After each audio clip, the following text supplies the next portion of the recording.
அந்த ராமன் உங்களை காக்கட்டும். நமக்குள் இருக்கும் ரகசியம், எந்த ஒரு பொருளை உணர்ந்தால், எந்த அறிவை பெற்றால் எல்லாவற்றையும் உணர்ந்து கொள்ள முடியுமோ, எல்லாவற்றையும் ஐயம் இன்றி தெரிந்து கொள்ள முடியுமோ, அந்த பொருள்தான் அறிவை அறிந்து கொள்ளக்கூடிய அறிவு என்னும் பொருள். அது எங்கேயோ இல்லை, நமக்குள்ளாகவே இருக்கிறது. ஒரு சிறிய உதாரணத்தோடு இந்த பதிவை நாம் பார்ப்போம். ஒரு பெரிய செல்வந்தர் புகைவண்டியில் முதல் வகுப்பு பெட்டியில் பயணம் செய்வதற்கு பதிவு செய்திருந்தார். அவர் நிறைய பணம் எடுத்து செல்வதை அறிந்த மற்றொருவர் அதே நாளில் அதே பெட்டிக்கு பதிவு செய்து கொண்டார். அந்த நாளில் இருக்கும் இருவருக்கும் பயணம் செய்தார்கள் அதே நாளில். அப்பொழுது பணக்காரர் தன் பையில் இருந்த பணத்தை எடுத்து எண்ணி பார்த்தார். எதிரில் இருந்தவர், பணக்காரர் பணம் எண்ணுவதற்கு தடையாக இருக்கக்கூடாது, எல்லா பணத்தையும் வெளியில் எடுத்து எண்ணட்டும் என்று கழிவறைக்குள் போய் இருந்து கொண்டார். அதன் பிறகு வந்தார். சிறிது நேரம் கழித்து பணக்காரர் கழிவறைக்கு சென்றார். அதன் பிறகு சிறிது நேரம் கழித்து வந்தார். மீண்டும் மறுமுறை பணத்தை எடுத்து எண்ணினார். மற்றவர் மீண்டும் உள்ளே போய்விட்டு பிறகு வந்தார். மீண்டும் பணக்காரர் உள்ளே சென்றார்.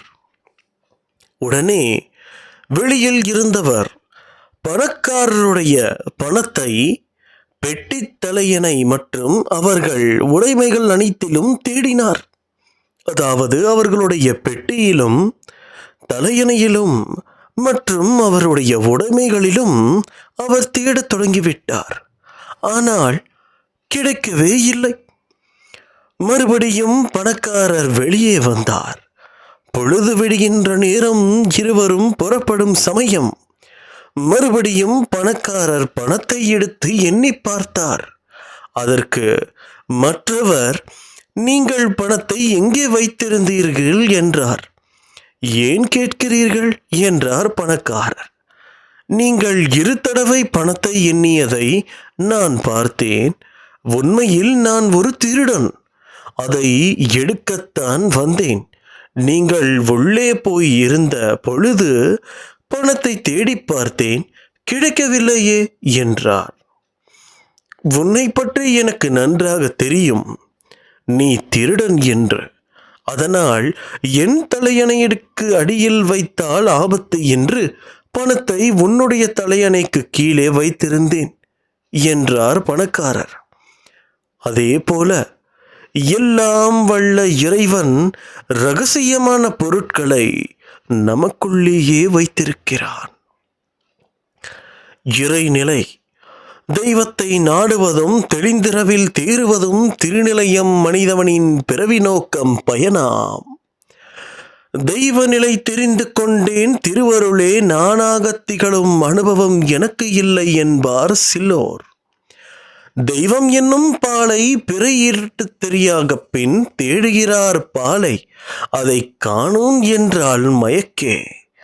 தெய்வம் உயிருக்குள் அறிவாய் அதன் படர்த்தகையிலே திகழ்கிறது, மனமாக தேடுவது எதை எங்கே? மனதின் அடித்தளம் இறைநிலை. அலையலையாய் இயங்கும் மனத்தடித்தளமே நிலைப்பொருள். அது தெய்வக்கடல் போன்று அலை போன்றதே மனம்.